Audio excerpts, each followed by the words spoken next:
Welcome to the President's Diary, where we take a look at His Excellency Dr. Mohamed Irfaan Ali's week of activities. His Excellency started his week by accepting the letters of credence from the non-resident ambassador of the Federal Republic of Germany to Guyana, His Excellency Christoph Nicholas Eich.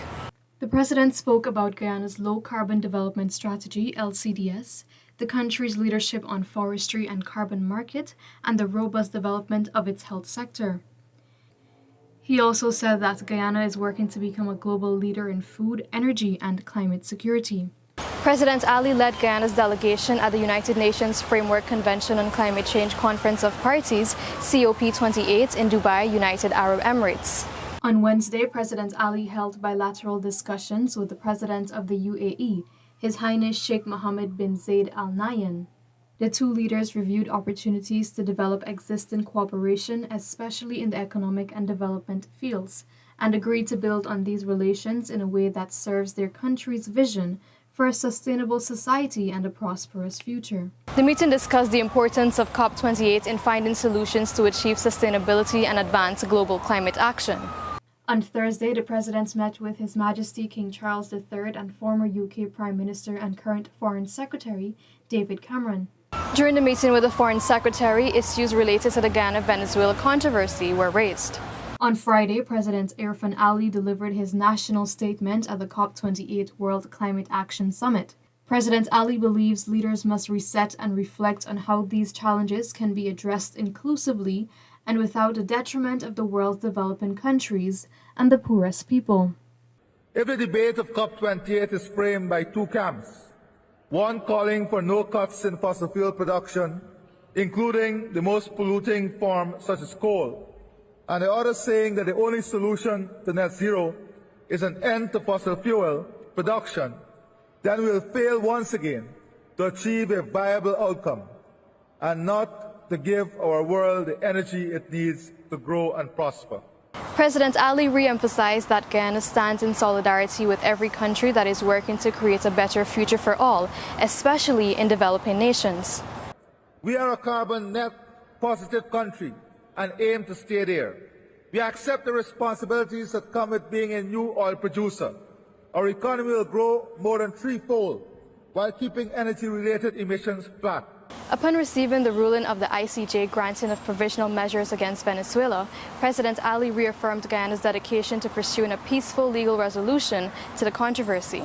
Fellow Guyanese, today the International Court of Justice issued an important order granting the provisional measures against Venezuela that Guyana requested in response to Venezuela's announcement that it would be holding a referendum that would endorse, among other illegal measures, Venezuela's annexation of Guyana's Essequibo region. The order of the court was unanimous, with all of the sitting judges voting in favor of it. The order states, and I quote, "Pending a final decision in the case, the Bolivarian Republic of Venezuela shall refrain from taking any action which would modify the situation that currently prevails in the territory in dispute, whereby the Cooperative Republic of Guyana administers and exercises control over the area," end of quote. We welcome this unanimous ruling by the ICJ. As the court has made clear, Venezuela is prohibited from annexing or trespassing upon Guyanese territory or taking any other actions regardless of the outcome of its referendum on December 3rd that would alter the status quo in which Guyana administers and controls the Essequibo region as an integral part of its sovereign territory under the arbitral award of the 3rd of October 1899. Today's ruling is legally binding on Venezuela. Both the UN Charter and the statute of the court to which Venezuela is a party require its strict compliance. This is an opportunity for Venezuela to join Guyana in demonstrating respect for international law and the principles that govern peaceful coexistence. Guyana remains steadfast in its commitment to the international judicial process and the rule of law. It is fully confident that when the ICJ issues its final judgment on the merits of the case, it will conclude that the Essequibo is legally and rightfully Guyanese territory. We believe that justice, not force, should be the arbiter of international disputes. To this end, we reaffirm our dedication to pursuing a peaceful, legal resolution to this dispute in the right and proper place, the ICJ, as authorized by the UN Secretary General in the exercise of his powers under the Geneva Agreement of 1966. The solidarity of the international community with Guyana has been invaluable. We appeal to our sister countries of CARICOM and broader international community to continue supporting the principles of justice and international law in relation to the controversy over Guyana's border with Venezuela.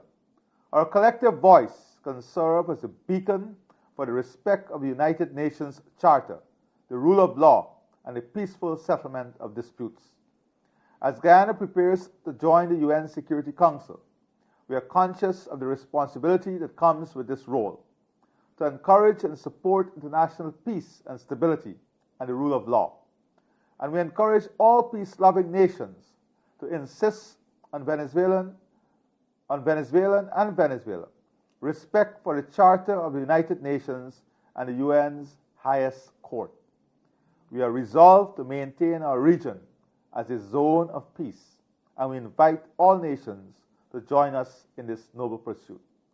I thank every Guyanese, our lawyers, our technicians, our diplomats, every member of government, the parliament, for the consistent voice in ensuring that the national community, our regional partners are all aware. And today, Guyana's case, what we sought from the court, the provisional measures, was granted. We invite Venezuela to be a good international citizen and to adhere to the orders of the court as we shall. May God bless us as a country and as a people. Thank you. This was the President's Diary, where we took a look at His Excellency Dr. Mohamed Irfaan Ali's week of activities. Thank you for watching. We join us again next time.